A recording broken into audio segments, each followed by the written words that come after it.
Already 1:33 కాలాతీతమైంది కాబట్టి just bear me with 10 minutes. ఈరోజు 40 ఏళ్ల వసంతోత్సవానికి నాతో పాటు వేదికను అలంకరించినటువంటి గురువులు, పూజ్యులు, గురుతుల్యులు అయినటువంటి శ్రీ ఆర్ఆర్ స్వామి గారికి నా పాదావందనం తెలియజేసుకుంటూ, ఎందుకంటే నేను కూడా ఆయనతో కలిసి పనిచేయడం, ఆయన ఒక గురువులాగా మాకు గైడ్ చేయడం జరిగింది కాబట్టి.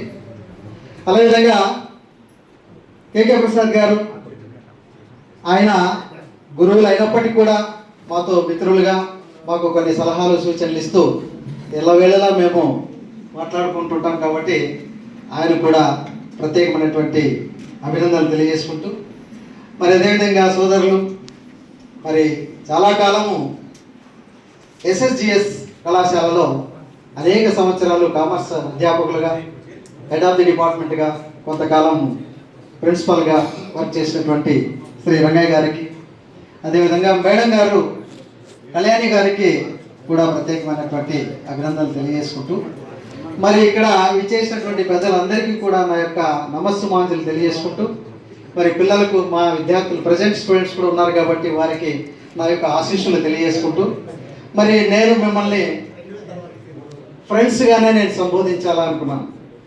ఎందుకంటే మీరు నాకేమీ స్టూడెంట్స్ కాదు, మనమంతా ఒకే ఏజ్ గ్రూప్. నేను కూడా మీ బ్యాచ్, కాకపోతే 1 year బ్రేక్. నేను బైపీసీ విద్యార్థిని. బైపీసీ అయిన తర్వాత అంటే నేను ఒక గ్రామం నుంచి, ఒక ఉరవపడ దగ్గర పెద్ద ముష్టూరు అనే గ్రామం నుంచి గుంతకల్కి రావడం జరిగింది. 1976లో గుంతకల్కి రావడం జరిగింది. అప్పటికే మా అన్నగారు రైల్వేలో ఉద్యోగం చేస్తూ ఉండడం, ఆయన నన్ను ఆదరించడం, ఆయన నాకు చదువుకు సహకారం అందించడం అనేది, ఇక్కడ రామాయణాల్ గారు కూడా ఉన్నారు, మా అన్నగారు రామాయణాల్ గారితో కలిసి పనిచేయడం అనేది నాకు బాగా గుర్తున్నటువంటి విషయం. సో ఆ విధంగా రైల్వేతో అనుబంధం, రైల్వేలో 1976లో రైల్వే స్కూల్లో జాయిన్ కావడం, తర్వాత అక్కడ చదువు పూర్తయిన తర్వాత బైపీసీ చదవడం, బైపీసీ తర్వాత అన్నగారు రైల్వేలో ఉండడం వల్ల ఒక రైల్వే ఉద్యోగం వస్తుందేమో అనే ఒక ఆశతో ఐటీఐ చేసుకోరా నువ్వు, ఐటీఐ చేసుకుంటే నీకు ఏమన్నా రైల్వే ఉద్యోగం రావచ్చేమో అని సూచించడం జరిగింది. సో దానికి అనుగుణంగా నేను గవర్నమెంట్ ఐటీఐ అనంతపూర్లో ఒక సంవత్సరం చదువుకోవడం, తర్వాత రైల్వేలో అవకాశాలు వచ్చినప్పటికి కూడా మరి ఇంట్లో పెద్దల యొక్క ఆశీస్సులతో, తల్లిదండ్రుల యొక్క ఆశీస్సులతో, అన్నగారి యొక్క సహకారంతో, లేదు నువ్వు, మేము ఇంతవరకే చదువుకున్నాం, నువ్వైనా ముందుకెళ్ళు, ముందుకు పెద్ద చదువులు చదువుకోవడానికి అవకాశం ఉంది కదా అని చెప్పడంతో నేను మళ్ళీ డిగ్రీ చేసుకోవడం, బీఎస్సీలో చేరడం, తర్వాత ఎంఎస్సీ చేసుకోవడం, తర్వాత పిహెచ్డి చేసుకోవడం. సో ఆ విధంగా నేను మీ బ్యాచ్ అయినప్పటికి కూడా ఒక 1 year జూనియర్గా నా చదువును కొనసాగించి, తర్వాత ఆ అదృష్టం, ఆ చదువుల తల్లి కల్పించినటువంటి అదృష్టంగా నేను భావిస్తున్నాను. మరి ఇదే కళాశాలకు అధ్యాపకుడిగా రావడం, లెక్చరర్ ఇన్ బాటనీగా రావడం, దాదాపుగా 25 సంవత్సరాలు ఇదే కళాశాలలో లెక్చరర్గా పనిచేసే అవకాశం కలగడం అనేది నిజంగా నా తల్లిదండ్రుల యొక్క ఆశీర్వాదం, నిజంగా దేవుడు ఇచ్చినటువంటి అదృష్టంగా నేను భావిస్తున్నాను. మరి 25 సంవత్సరాల్లో ఈ కళాశాలతో అనుబంధం, చదువుకున్నప్పటికీ అనుబంధం, మరి ఇదే కళాశాలలో పనిచేసిన అనుబంధం, పిచ్చి, అది ఈ కళాశాల అంటే, ఈ కాలేజ్ అంటే అదొక ప్రేమ, అదొక అఫెక్షన్. ఇంటికంటే ఎక్కువగా కాలేజీలోనే గడిపేవాళ్ళం. ఈవెన్ పండుగ రోజులు అయితేనేమి, ఆదివారాలు అయితేనేమి, ఏదో ఒక సందర్భాన్ని చేసుకొని కాలేజీలకి అంకితం అవుతూ ఉండేవాళ్ళం. సో ఆ విధంగా కొనసాగుతున్నటువంటి సమయంలో 2004, 2005 సంవత్సరంలో శ్రీ ఆర్ఆర్ స్వామి గారు మాకు ప్రిన్సిపాల్గా ఉన్నారు. ప్రిన్సిపాల్ గారి దగ్గర నేను పనిచేయడం చాలా అదృష్టంగా నేను భావించాను. ఎందుకంటే మాకు ముందు నుంచి తెలిసినటువంటి వ్యక్తి, మాకు గైడ్ చేస్తున్నటువంటి ఒక దిశానిర్దేశకులు ఆయన అడుగుజాడల్లో మరి అప్పుడు నాక్ అసెస్మెంట్కి వెళ్ళాలి అనే ఒక ఆర్డర్ రావడం జరిగింది. సో మీ అందరికీ తెలుసు, నాక్ assessment, national assessment and accreditation council వారు ఒక 5 yearsకి ఒకసారి ఒక అసెస్మెంట్ని చేస్తారు. కళాశాలలు ఏ స్థాయిలో ఉన్నాయి, ఏ విధంగా విద్యను అందిస్తున్నాయి, ఏ గ్రేడ్ వీళ్ళకి ఇవ్వచ్చు అని చెప్పి ఒక అసెస్మెంట్ అనేది జరుగుతుంది. ఆ అసెస్మెంట్ మొట్టమొదటిసారిగా 2004, 2005 సంవత్సరంలో రావడం జరిగింది. సో దానికి ప్రిపేర్ కావాలి, దానికి చాలా బ్యాక్ ప్రిపరేషన్ అనేది చాలా అవసరం. ఆర్ఆర్ స్వామి గారు మొత్తం టౌనంతా ఊరంతా తిప్పారు, ప్రతి ఒక్కరి దగ్గరికి వెళ్ళడం. ఆయన శిష్య బృందం కోకొల్లలు, అటు రైల్వేలో వెళ్ళినా, అటు మండల ఆఫీస్కి వెళ్ళినా, అటు స్కూల్స్కి వెళ్ళినా, ఎక్కడ వెళ్ళినా కూడా ఆయన విద్యార్థులు కోకొల్లలుగా ఉండేవారు. వారందరి యొక్క సహాయ సహకారాలు తీసుకొని, ఎందుకంటే ఆర్థికపరమైనటువంటి కొన్ని వెసులుబాట్లు లేవు మనకు, గవర్నమెంట్లో అన్ని సదుపాయాలు ఇవ్వరు. కొన్ని మేము బ్యూటిఫికేషన్ చేసుకోవాలి, క్యాంపస్ బ్యూటిఫికేషన్ ఇవన్నీ కూడా చేసుకోవాల్సినటువంటి అవసరం ఉన్నది. కాబట్టి ఆ సందర్భంలో మరి ఆర్ఆర్ స్వామి గారు మాకు ఒక టీం లీడర్గా అప్పుడు మమ్మల్ని నడిపించడం, తర్వాత 2006లో మరి బి గ్రేడ్తో మనము సక్సెస్ సాధించడం అనేది అది ఒక మొట్టమొదటి సక్సెస్. ఎస్కేపి గవర్నమెంట్ డిగ్రీ కళాశాలకు ఒక మొట్టమొదటి సక్సెస్ ఆర్ఆర్ స్వామి గారి యొక్క ఆధ్వర్యంలో జరగడం అనేది నిజంగా అదొక కళాశాల చేసుకున్నటువంటి ఒక అదృష్టంగా నేను భావిస్తున్నాను. సరే, ఈ విధంగా తర్వాత మళ్ళా అదే కొనసాగడం, ఇదే కళాశాలలో కొనసాగడం. మరి 2016 వరకు కూడా 2016 వరకు కూడా కంటిన్యూస్గా ఇదే కళాశాలలో పనిచేసే అవకాశం. 2016లో తప్పని పరిస్థితుల్లో ట్రాన్స్ఫర్స్, అప్పుడు తప్పని పరిస్థితి, అంతకుముందు అంత కంపల్సరీ ఉండేది కాదు. అందులో గుంతకల్లకు వచ్చేవారు చాలా తక్కువ, ఎందుకంటే అనంతపురం నుంచి గుంతకల్కు అప్ అండ్ డౌన్ చేయాలంటే కొంత అనానుకూలం. అనంతపురం వాళ్ళు ఎప్పుడు కూడా ధర్మవరం, తాడిపత్రి, ఉరవకొండ అక్కడికి ప్రిఫర్ చేస్తారు. మన గుంతకల్కి అంత పోటీ రారు అనంతపురం వాళ్ళు. సో అందువల్ల లోకల్గా గుంతకల్ వాస్తవ్యులుగా గుంతకల్లో పనిచేయడం అనేది నిజంగా మా అదృష్టంగా అనేక సంవత్సరాలు ఇక్కడ పనిచేసే అవకాశం కలిపింది. తర్వాత 2016లో తప్పనిసరి పరిస్థితుల్లో మరి పత్తికొండకు నేను ట్రాన్స్ఫర్ కావడం జరిగింది. అక్కడ 4 ఏళ్ళు ప్రభుత్వ డిగ్రీ కళాశాలలో లెక్చరర్గా పనిచేసి 2020లో పదోన్నతి పొందడం, ప్రిన్సిపల్గా పదోన్నతి పొందడం జరిగింది. 2020లో గవర్నమెంట్ డిగ్రీ కాలేజ్ బుక్కపట్నం, మరి పుట్టపర్తి దగ్గర ఉన్నటువంటి బుక్కపట్నంలో ప్రిన్సిపల్గా బాధ్యతలు చేపట్టి అక్కడ 4 ఏళ్ళు పనిచేసి 2023 ఆగస్టులో మరలా తిరిగి మన కళాశాలకు రావడం అనేది నిజంగా నా అదృష్టంగా నేను భావిస్తున్నాను. ఇక్కడ చదువుకున్నటువంటి వ్యక్తిగా ఈ కళాశాలకు సేవ చేసే అదృష్టం కలిగినందుకు మరి ఇక్కడ ఎంతోమంది టీచర్లు ఉన్నారు, లాయర్లు ఉన్నారు, వివిధ ప్రభుత్వ అధికారులు ఉన్నారు. మీరందరికీ చాలా మంచి మంచి అవకాశాలు వచ్చాయి. నాది నిజంగా నాది ఒక ప్రత్యేకమైనటువంటి అవకాశంగా, ప్రత్యేకమైనటువంటి అదృష్టంగా నేను భావిస్తాను. చదువుకున్నటువంటి కళాశాలలోనే మరి ప్రిన్సిపాల్గా, లెక్చరర్గా పనిచేయడం, అదేవిధంగా ప్రిన్సిపాల్గా పనిచేయడం అనేది చాలా అదృష్టంగా నేను భావిస్తున్నాను. సో ఆ విధంగా 2023 ఆగస్టు నుంచి కూడా నాకు చేతనైనంత వరకు, నాకు వీలున్నంత వరకు అందరినీ కూడా కలుపుకొని పోవడానికి ప్రయత్నం చేస్తున్నాను. ప్రతి ఒక్కరిని కూడా గుంతకల్ వాస్తవుడిగా, గుంతకల్లో ఉన్నటువంటి పరిచయాలన్నీ వాటి పరంగా గత రాజకీయ నాయకులు అయితేనేమి, ప్రస్తుత రాజకీయ నాయకులు అయితేనేమి అందరినీ కూడా కలుపుకొని ముందుకు తీసుకెళ్ళడానికి ముఖ్యంగా మనందరికీ తెలుసు, ప్రభుత్వ కళాశాలలో గ్రామీణ ప్రాంతాల నుంచి విద్యార్థులు ఎక్కువగా వస్తుంటారు. ఒక 2 నిమిషాలు కాలేజ్ గురించి చెప్పాల్సినటువంటి సందర్భం. మరి కళాశాలలో 2014 నుంచి గ్రాడ్యువల్గా డిక్రీజింగ్, డౌన్ఫాల్ అవుతాం. ఏది స్ట్రెంగ్త్ దాదాపుగా తగ్గిపోతుంది. 2014, 2015 వరకు కూడా 2000 strength degree as well as పీజీలో 5 కోర్సులు ఉండేవి. సో ఆ రకంగా దాదాపు 2000 ఉన్నటువంటి స్ట్రెంగ్త్ ఇక 14, 15 వచ్చే సమయానికి 600, 700కి వచ్చేసింది. దీనికి ఏంటి కారణం అంటే కొన్ని గ్రామీణ ప్రాంతాల నుంచి వచ్చే విద్యార్థులకు కొన్ని ఇక్కడ అవకాశాలు లేకపోవడం, మరి ముఖ్యంగా రవాణా సౌకర్యం లేకపోవడం, ఎక్కడో 3 కిలోమీటర్ల నుంచి విద్యార్థులు రావడం అనేది కొంచెం ఇబ్బందికరమైనటువంటి విషయం.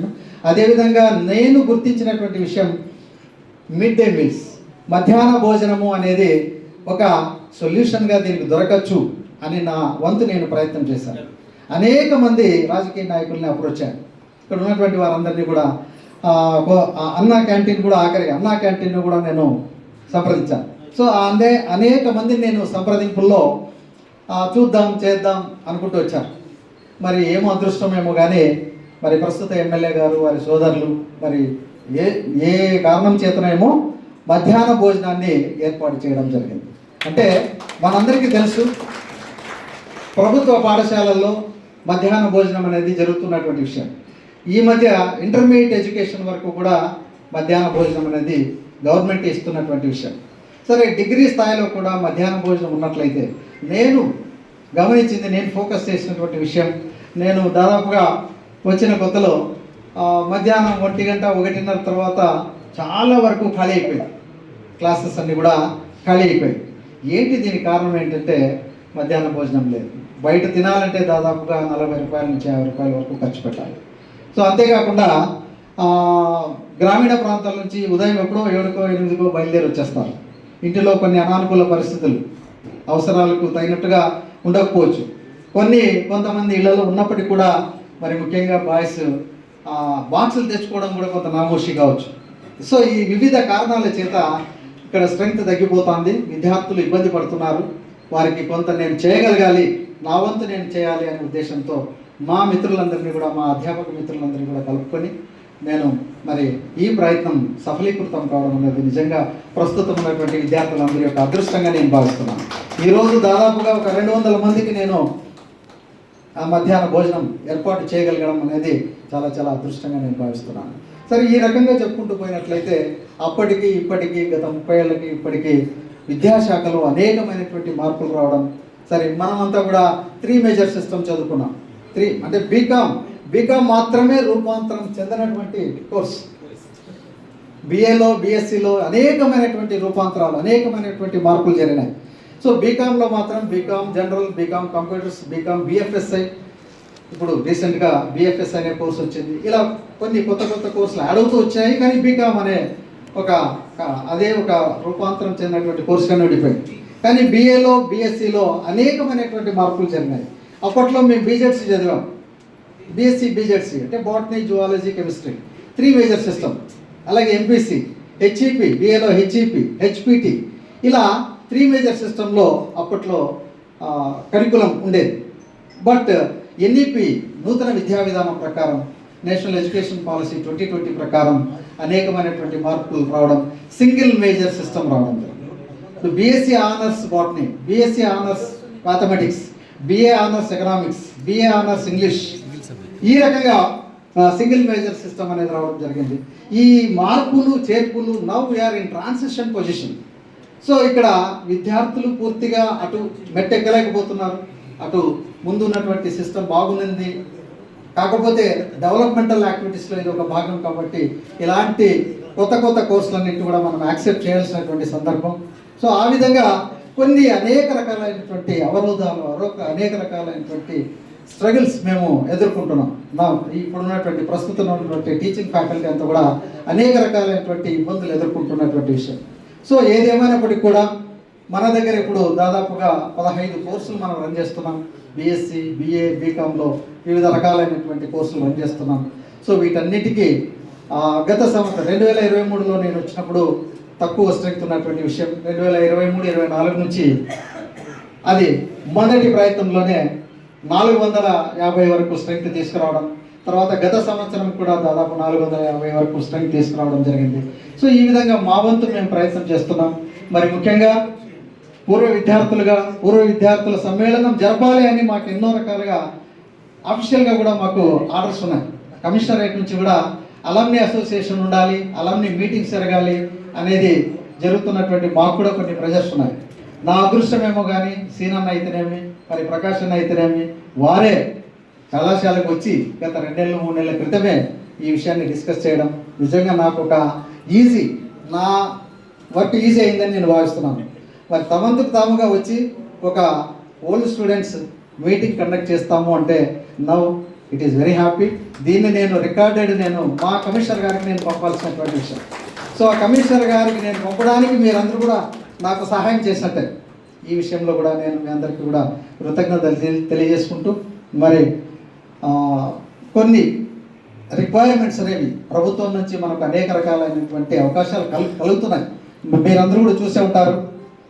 గత 2024 ఏప్రిల్లో మనకు నేను వచ్చిన తర్వాత ఏ గ్రేడ్ సాధించిన తర్వాత అటానమస్ స్టేటస్ రావడం, అటానమస్ స్టేటస్లో స్వయం ప్రతిపత్తి అటానమస్ స్టేటస్ రావడం, ఈ అటానమస్ స్టేటస్ వచ్చిన తర్వాత కేంద్ర ప్రభుత్వం నుంచి 10 కోట్లతో పిఎం ఉషా స్కీమ్ అనేది మనకు శాంక్షన్ కావాలి.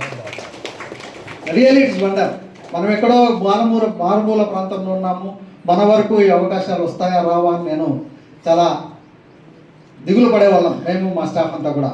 కానీ అదృష్టం కొద్ది 2023 ఆగస్టు 9వ తేదీన నేను చేరడం, అదే నెలలో ఆగస్టు 25వ తేదీన కమిషనర్ గారు స్వయంగా మన కళాశాలకు విజిట్ చేయడం.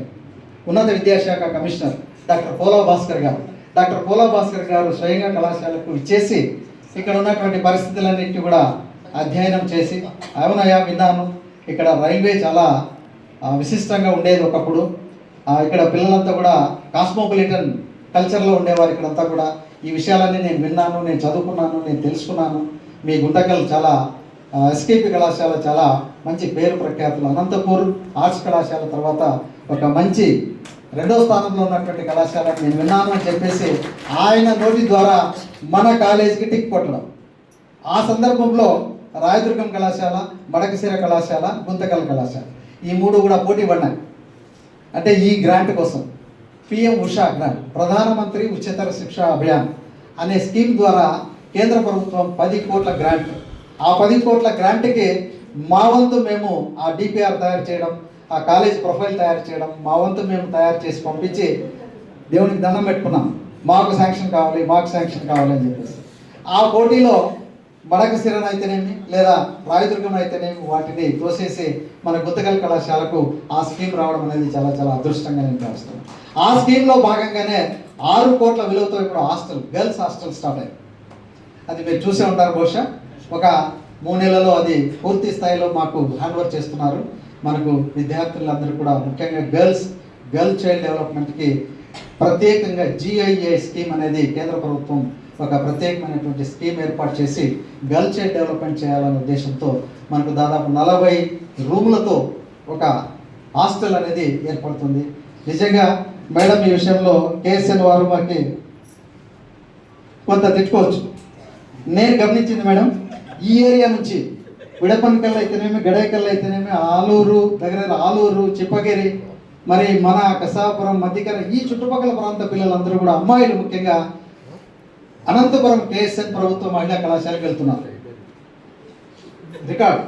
రికార్డ్స్ ఉన్నాయి. సో అక్కడ హాస్టల్ వసతి ఉందని చెప్పేసి అమ్మాయిలు అక్కడికి వెళ్ళి చదువుకుంటున్నారు. రాబోయే కాలంలో బహుశా నెక్స్ట్ ఇయర్ నుంచే మేడం మీకు కొంత మేడం గారు అక్కడ దాదాపుగా అనేక సంవత్సరాలు 8 సంవత్సరాలు KSN ప్రభుత్వ మహిళా కళాశాలలో ప్రిన్సిపల్గా రిటైర్ అయ్యారు. సో ఆ కళాశాలకు మేము ఒత్తిడి తగ్గించి మా కళాశాలకు మేము స్ట్రెంగ్త్ని పెంచుకునే అవకాశం కేంద్ర ప్రభుత్వం ద్వారా ఏర్పడినటువంటి హాస్టల్లో మనకు మంచి సదుపాయాలు కల్పిస్తున్నారు. మరి ముఖ్యంగా అమ్మాయిలకు మీరు కూడా దయచేసి సోషల్ మీడియా అవేర్నెస్ అనేది చాలా చాలా అవసరం. మేము మా వంతు ప్రయత్నంగా అనేక రకాలుగా ఫేస్బుక్ ద్వారా, లింక్డ్ఇన్ ద్వారా, అలా అనేక ప్లాట్ఫామ్స్ ద్వారా, సోషల్ మీడియా ద్వారా మేము ప్రచారం చేసుకుంటున్నాం. తప్పదు, పోటీ ప్రపంచం, ప్రైవేట్ కళాశాలతో పోటీ పడాల్సినటువంటి సందర్భం. ప్రతి చుట్టుపక్కల దాదాపు 40 గ్రామాలకు స్వయంగా నేను కూడా కొన్ని 4-5 గ్రామాలకు నేను కూడా మా టీంతో పాటు వెళ్ళాను. సో అలా అన్ని ప్రదేశాలకు వెళ్ళి పిల్లల్ని మోటివేట్ చేసి మా కళాశాలకు చేరండి అని చెప్పేసి మేము కూడా మోటివేట్ చేయగలుగుతున్నాం. ఈ సభ ముఖ్యంగా మీ అందరికీ కూడా నేను రిక్వెస్ట్ చేసేది ఏంటంటే, మీ ఊర్లలో, మీ గ్రామాలలో, మీ బంధువులైతేనేమి, మీకు తెలిసినటువంటి వారైతేనేమి, ఇక్కడ అనేక మంది రాజకీయ నాయకులు ఉన్నారు, అనేక మంది టీచర్స్ ఉన్నారు. మీరు చెప్తే వారందరూ కూడా తప్పనిసరిగా మన కళాశాలకు చేరే అవకాశాలు ఉన్నాయి. మన కళాశాల దినాభివృద్ధి చెందడానికి నా వంతు నేను ప్రయత్నం చేస్తున్నాను. ఇక రాబోయే 1.5 సంవత్సరంలో నేను రిటైర్ కాబోతున్నాను. అంతవరకు కూడా దేవుడు అవకాశం కల్పించినాడు కాబట్టి నా వంతు నేను ప్రయత్నం చేయడానికి మీ అందరి సహకారం నేను కోరుకుంటున్నాను. మరి ఇందులో శ్రీనన్న ఉన్నారు, తర్వాత వెంకటేష్ గారు ఉన్నారు, అడ్వకేట్స్ ఉన్నారు, అడ్వకేట్ గోపాల్ గారు ఉన్నారు, ఇలా అనేక మంది తెలిసిన వారు, భీమయ్య గారు ఉన్నారు, అనేక మంది తెలిసిన వారే ఉన్నారు. సో మీరంతా కూడా నాకు సహకారం అందిస్తారని చెప్పేసి కోరుకుంటూ, మరి ఈ 40 ఏళ్ల తర్వాత మనమంతా కూడా 60లో 20 అయిపోయాం. 60 ఏళ్లలో మళ్ళీ 20కి చేరుకొని మనమంతా కూడా ఈరోజు ఈ 40 సంవత్సరాల ఈ కార్యక్రమాన్ని ఏర్పాటు చేసుకున్నందుకు మరి ముఖ్యంగా ప్రకాష్ రెడ్డి గారికి, మరి శ్రీనివాసులు గారికి, మరి చంద్రశేఖర్ రెడ్డి గారికి, ఈ భీమలింగప్పన్న గారికి, మరి ఈ సందర్భంగా ఇచ్చేసినటువంటి అందరికీ కూడా ప్రతి ఒక్కరికి కూడా పేరు పేరున నమస్సుమాంజలు తెలియజేసుకుంటూ మీరందరూ కూడా కళాశాల అంతా కూడా చూడండి దయచేసి, మొత్తం అన్ని రూములు అన్ని వాతావరణం అంతా కూడా గమనించండి. చాలా వరకు మా ప్రయత్నం మేము చేస్తున్నాం. సో మీరు ఎస్కేపీ గవర్నమెంట్ డిగ్రీ కళాశాలకు సంబంధించినటువంటి యూట్యూబ్ కూడా ఒకటి క్రియేట్ చేసాం. మన YouTube creator Rajasekhar, commerce lecturer ఇక్కడే ఉన్నారు. రాజశేఖర్ యూట్యూబ్ క్రియేట్ కూడా చేశారు. యూట్యూబ్ ఛానల్ని మీరందరూ కూడా సబ్స్క్రైబ్ చేయండి. మీ పిల్లలు కూడా చెప్పండి. దేశ విదేశాల్లో ఉన్నటువంటి మన వారందరికీ కూడా మన ఎస్కేపీ ప్రోడక్ట్స్ మన దేశంలోనే కాదు దేశ విదేశాల్లో కూడా ఉన్నారు, వారందరికీ కూడా తెలియజేస్తారని ఆశిస్తూ మరి ఈ అవకాశం కల్పించినటువంటి ప్రతి ఒక్కరికి ధన్యవాదాలు తెలియజేసుకుంటూ, మా మిస్సెస్ అండి గుర్తు చేస్తాంది. నెక్స్ట్ మార్చి 8వ తేదీ ప్లీజ్ రిమెంబర్ అన్న, నన్ను కూడా యాడ్ చేయను గ్రూప్లో. థ్యాంక్ యూ, ధన్యవాదాలు. మహేష్కి ప్రత్యేకమైనటువంటి ధన్యవాదాలు. ప్రకాష్ రెడ్డి అన్న గారికి, శ్రీనివాస్ అన్న గారికి మరి ఇంకొకసారి ధన్యవాదాలు తెలియజేసుకుంటూ thank you. SKP Zindabad, SKP Zindabad, SKP. Thank you.